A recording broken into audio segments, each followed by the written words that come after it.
Hi, guys, and welcome back to our GMA exclusives. My name is Glennetta Griffin. I am the CEO and founder of the Georgia Media Academy.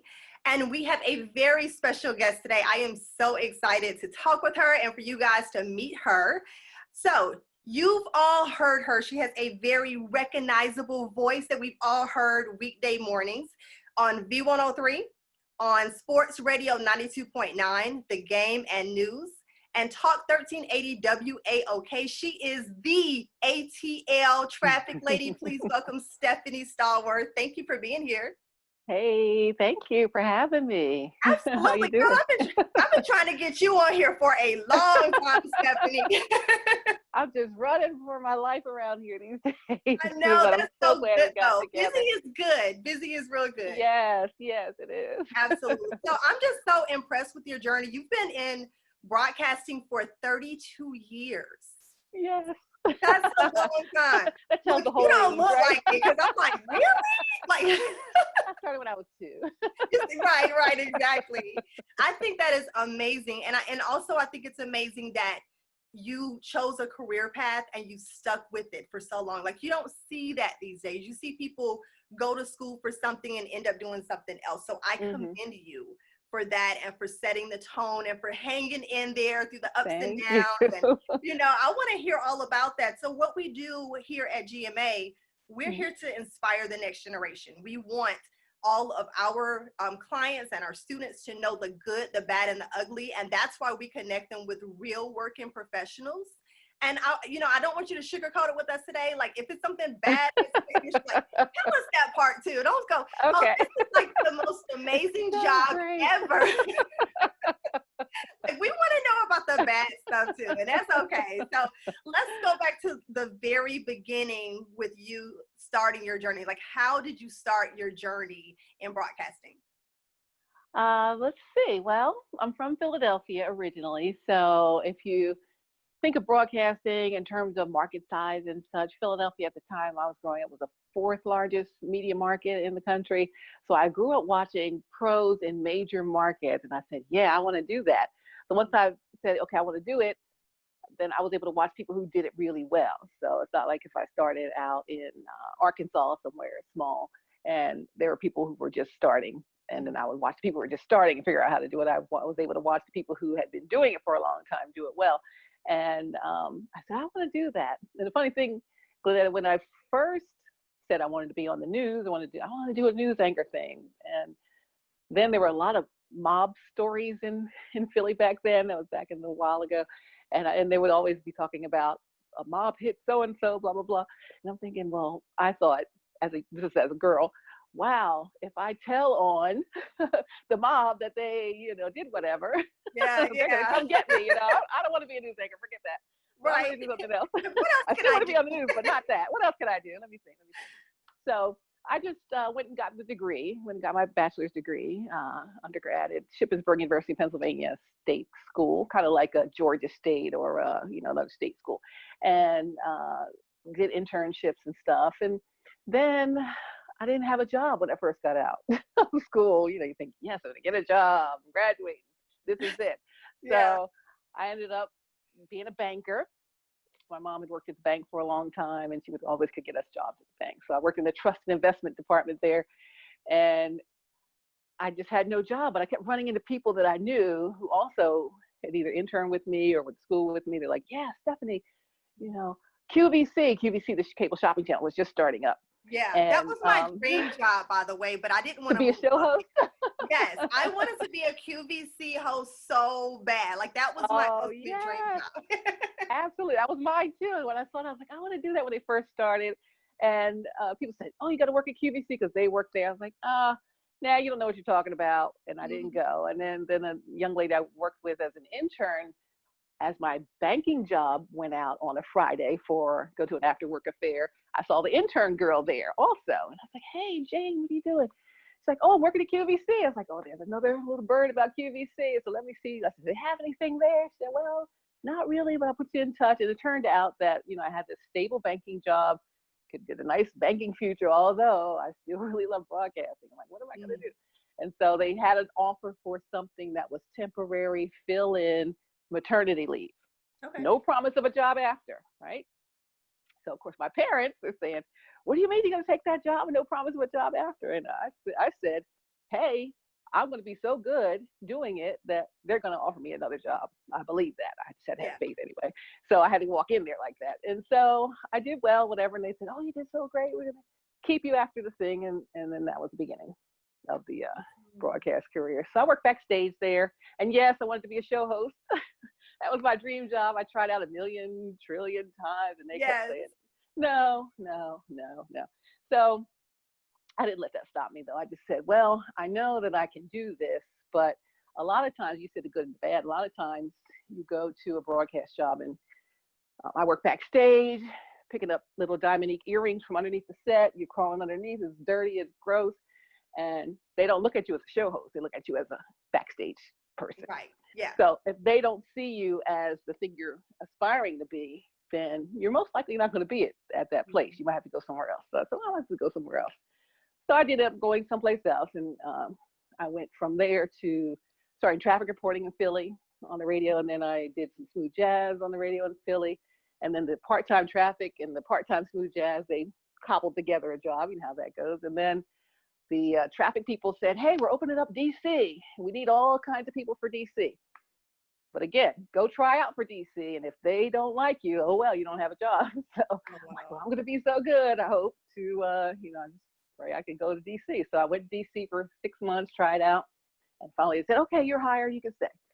So I'm like, phew. So, that was just the real beginning of it, traffic stuff in DC, doing DC radio traffic, led to TV traffic in DC, TV traffic led to TV weather, and then all those things. So I've just been blessed with doors opening and opening and opening and opening. That was just the beginning, but over the years, I've been able to be allowed to still be on somebody's air. So Yes. even up to this day, like you say, 32 years later, like someone still lets me on their air. That's good. I'll take it. Yeah. That's an ultimate goal right there. Just stay working. That's right. Keep a job. That's right. So, Exactly. but you moved around a lot. So that's one of the things that I experienced early on in my career as well, is that you're probably not going to get a broadcasting job where you finish school. You're going to have to be open to other markets. Can you talk a little bit about that, about, moving around and, having to be open to relocating? Yeah, you definitely do. You have to be open to relocating, especially, if you were like me, for example, who grew up in the fourth largest market. If you grow up here in Atlanta, was the eighth or ninth largest market. You may not start right here. You may be able to come back here, but you might have to go somewhere else first and kind of learn your way. They used to call it earn your shop, that's what they call it now, but earn your way a little bit and learn some stuff and all of that first, and then be able to try to work your way back to your ultimate gold market. Right. Absolutely. You got to be flexible to get the experience so you can get back to where you really want to work. Absolutely. Yeah. So let's talk about this. How do you prepare for your day? Because you are on the air now in Atlanta. So before you even hit the air, how do you prepare for your day? Well, the first thing I do, let's say, I'm going to back time a little bit. My first traffic report on B103 is at about 5 o'clock, 5:05. That's 5 o'clock in the morning, right? In the morning, yes. Am I a morning person? I was like, so. Oh my God. When the alarm clock rings, it's like, no, thank you. I don't want to get up, because I probably just went to bed at 11. Energetic, sound good, voice clear at 5 a.m. All of that. It is something else. But go ahead, girl. Okay, go ahead.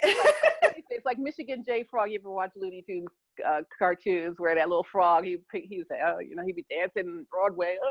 And then when they put him in front of somebody, he would just go ribbit. He wouldn't do anything. So it's kind of like when it's on, you're on, and when you're off, you can just turn it off and just be done. But when it's time to go on, hey, you just got to pop to it. But so if I'm on at 5, I wake up, my alarm rings around 2 something, but I start getting text notifications about the traffic incidents. I let them start coming in at 2 from GDOT. So from 2 until the time I get up, sometimes it's 3, sometimes it's 3:30. Now that we're working at home, it's 4. But until then, it's already loading up for me. So then when I get up, I can scroll through like, okay, we got this. I already know before I'm even anywhere near the computer or the mic or the screen. I already kind of know what's going on. in Wow. case there's something big or a road is closed or something like that. So Mhm. you kind of know in advance what's going on. So you kind of prep that way. I look at traffic as being a news person with about 40 different stories breaking at once.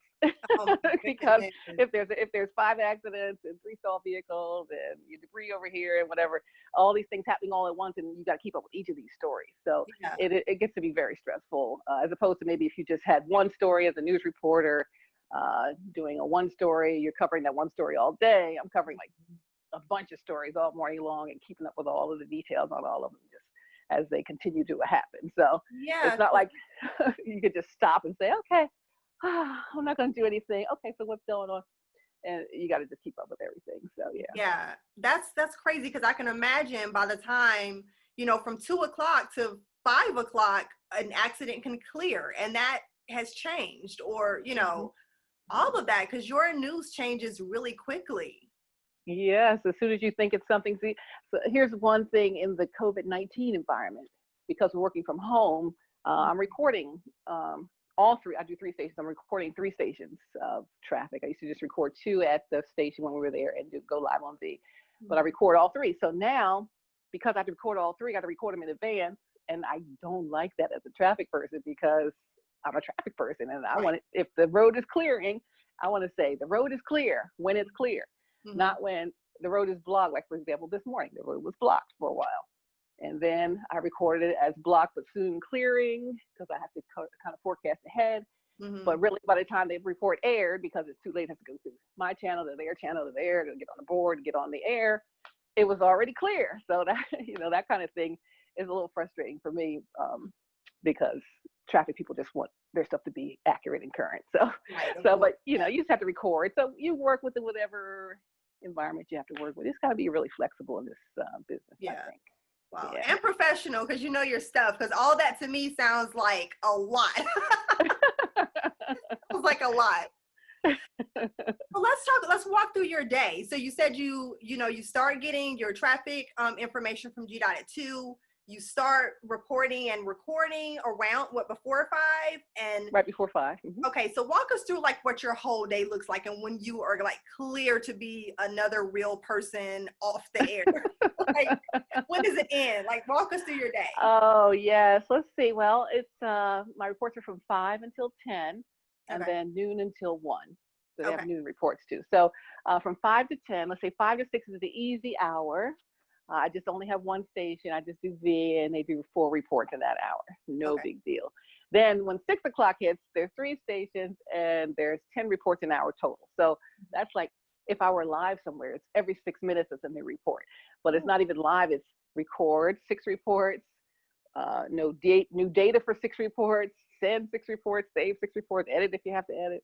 And it's just like, ugh. So when my kids come in, they see me in the kitchen, they come in, they're like, oh, they don't really have time to really talk that much. We talk a little. I try to talk. When I talk, then I'm like, okay, get back to it, or hold that, hold the fan on the stove for now, or because I don't have time to let you do that or whatever. But it just gets to be really busy from 6 to 10, and there's just always new stuff happening, and if one thing goes wrong, it'll just kind of throw the whole thing off. So Yeah. you have to be able to think quickly on your feet, and the sponsors. You got to read all the sponsorships, get all those straight. It's just there's a lot of little things that fit together. Hmm. But once you get used to it, it's kind of a flow. You get a little flow to it.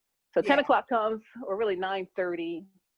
By the time 9:30 comes, I'm like, okay, I only got 1 or 2 reports left on each station. Whew, okay, let me Hmm. just start wrapping it up a little bit, and then it's 10 o'clock, and then I'm done, and then I just collapse. I'm like, okay, my brain can Wow. veg out a little bit. Yeah. And you can just relax a little bit. So just decompress after all of that, because you're just on, and it's good to just say, phew, Wow. and then yeah. That's a lot. I commend you so much. You always sound so good on the air. You always sound so alert. I will be honest, I do not listen to you at 5 a.m. because I'm not up. But I wouldn't be up either if I wasn't I'm on. sure you're amazing at 5 a.m.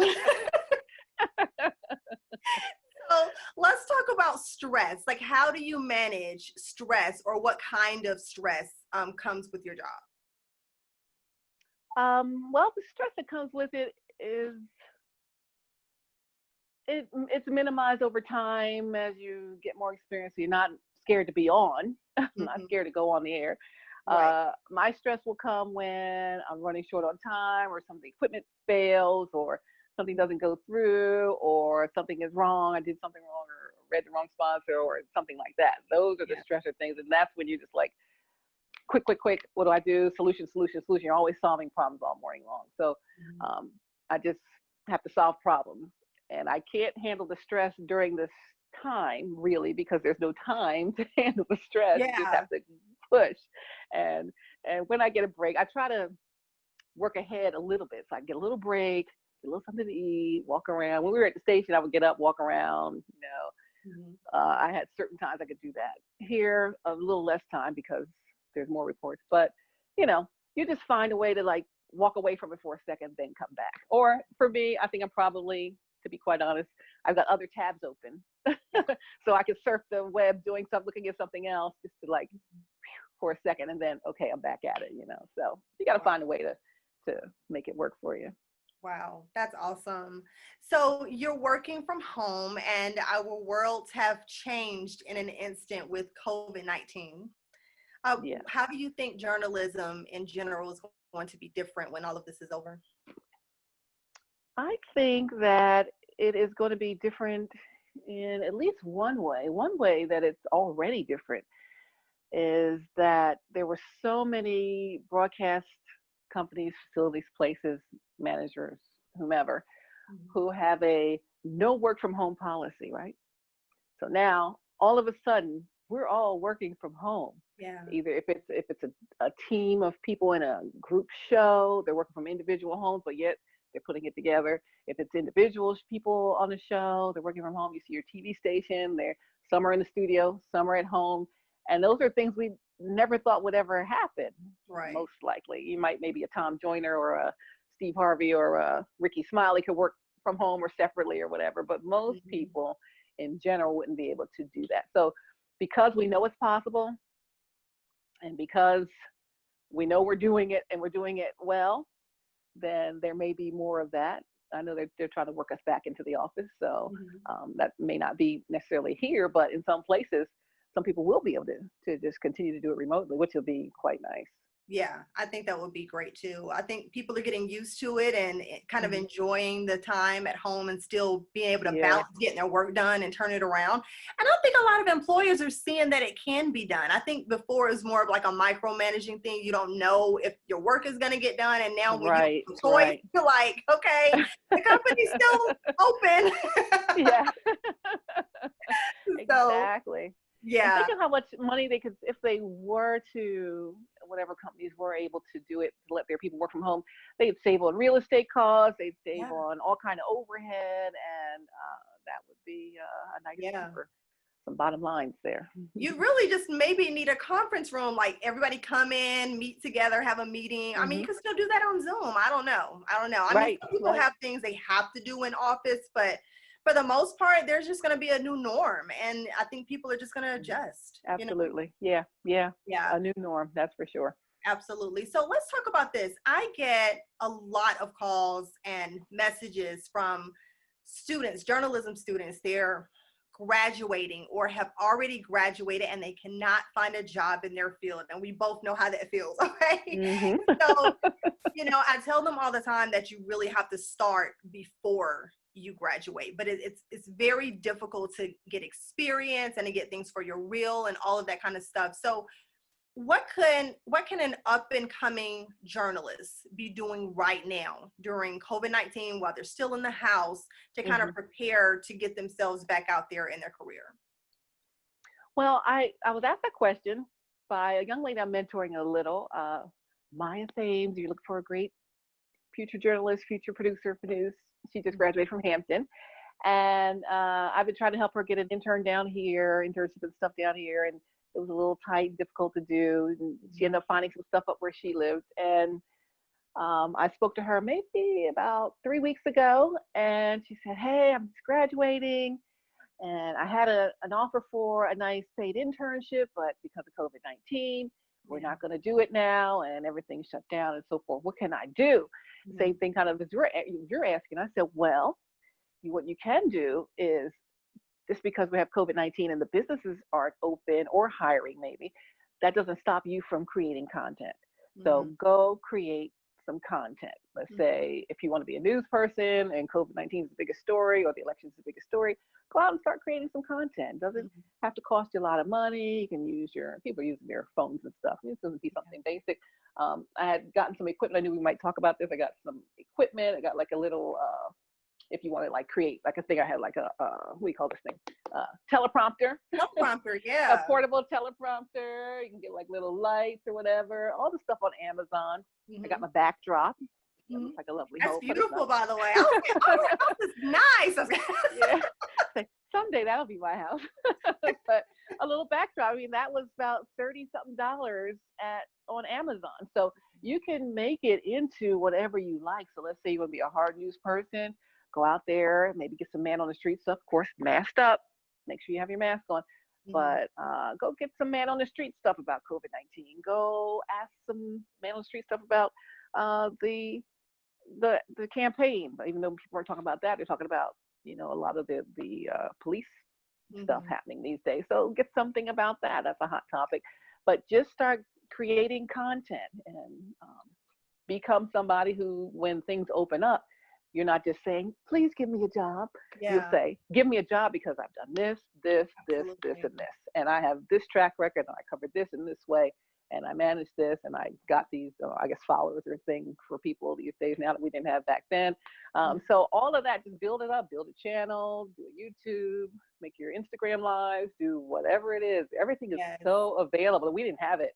I I, mean, we I didn't was have it just back going to then. say that. I'm like, this generation has so many They more have so resources than much. we had back in the day. Yeah. It's like, oh my God. I mean, it's people go on YouTube just to find new talent nowadays. You know what I mean? Right, So right, the only way you exactly. won't be discovered is if you're not putting out anything at all, you know? So put something out. Put something out. Make it look nice. Get something to Mhm. make it look good, and then next thing you'll be ready when the time comes, because that keeps your chops sharp. You're not just sitting, oh, we're stuck in COVID-19. Let me, Yeah. you know, do Yes, this. yes. You're actually, building your craft, build your brand, decide Yeah. who you're going to be and what you're trying to do, and then be ready for whoever's out there looking for something. I Because think that's the key that you said is be ready, not wait until COVID-19 is over and get ready.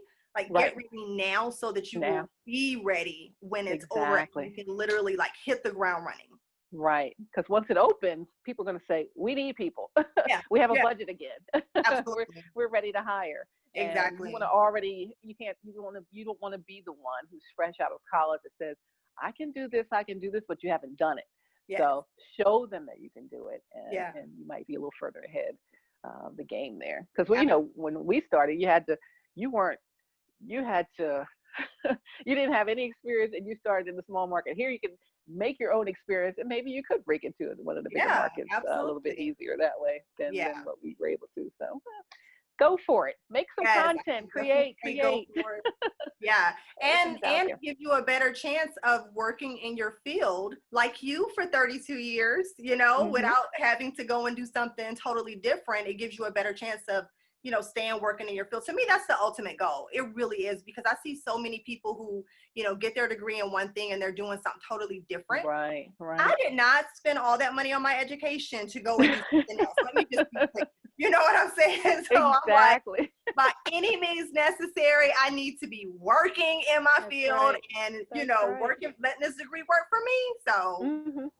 yeah. And so, if you create your content, you'll know how to do something. And even if there's no job, you make your own job. You make your own Hmm. job. So, Hmm. yeah. Absolutely. Um, let's talk about this really quick.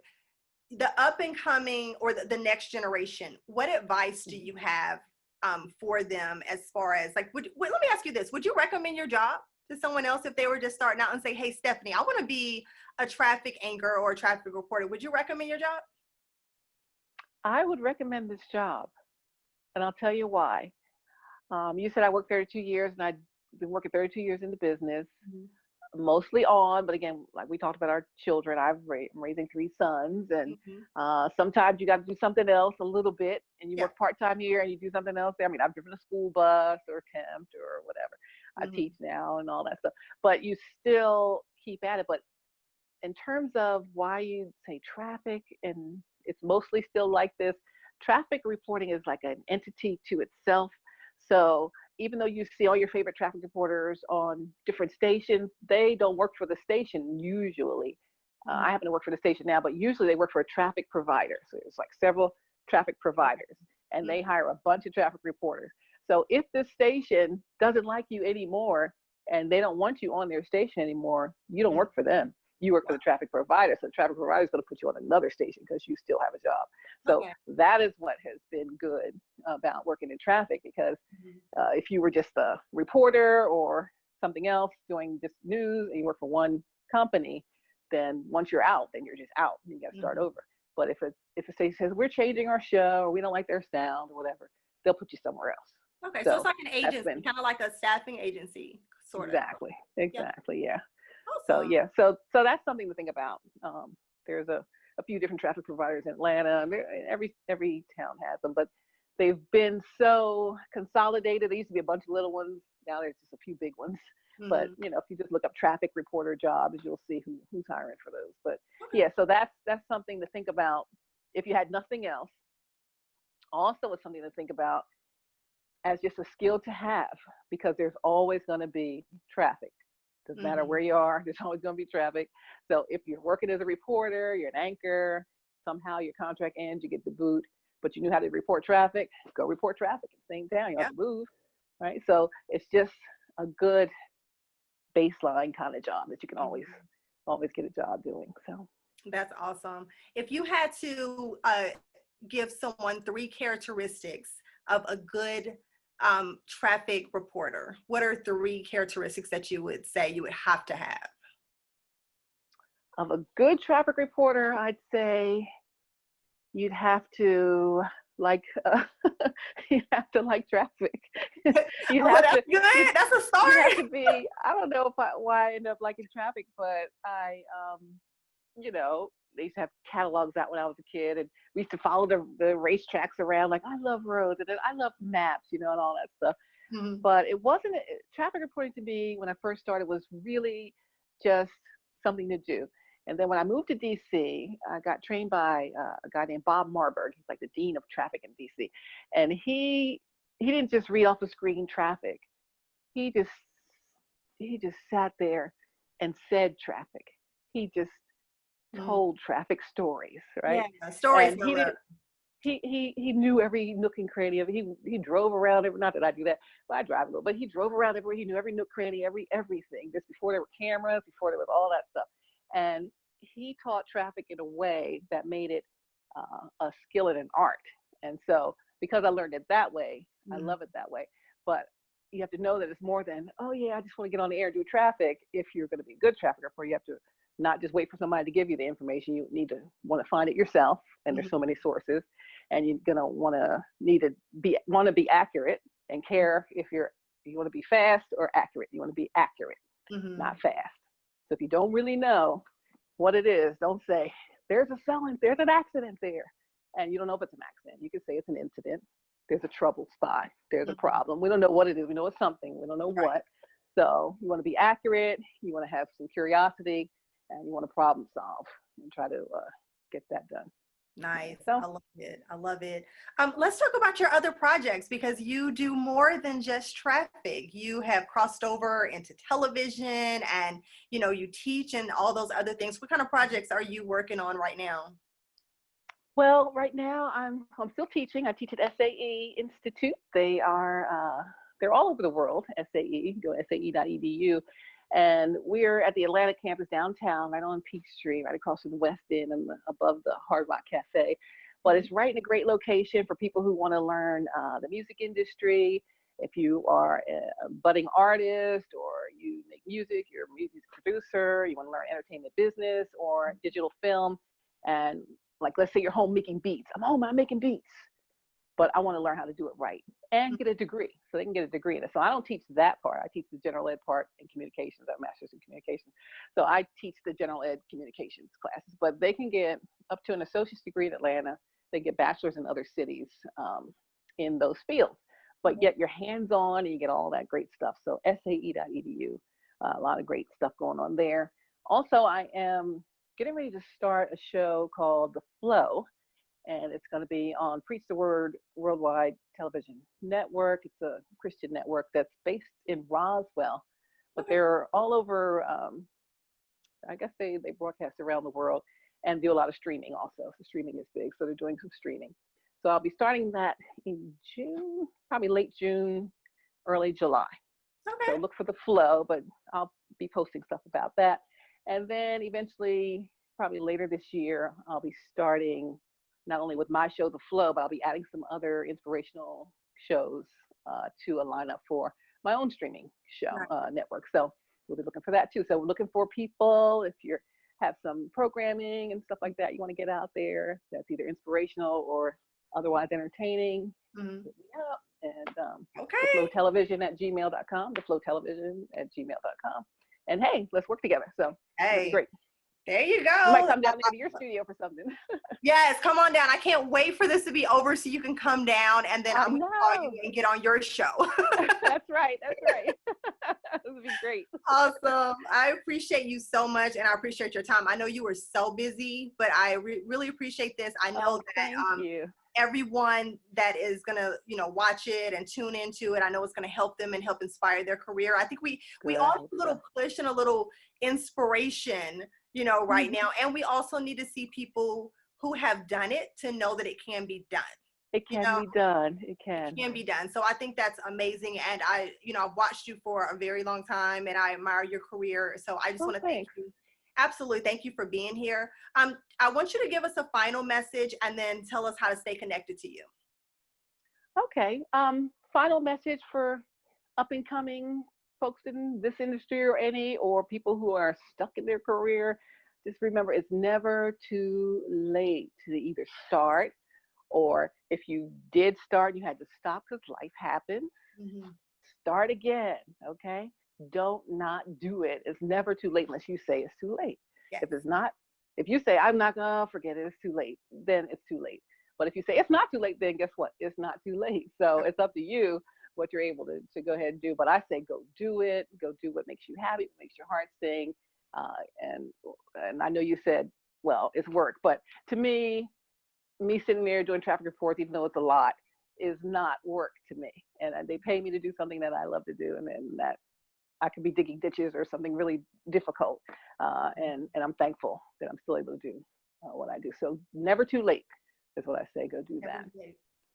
And to find me, I'm at ATL Traffic Lady, ATL Traffic Lady on Twitter, Instagram, Facebook, and also The Flow Television. Watch for The Flow Television. And that's on Twitter, Instagram, Facebook also.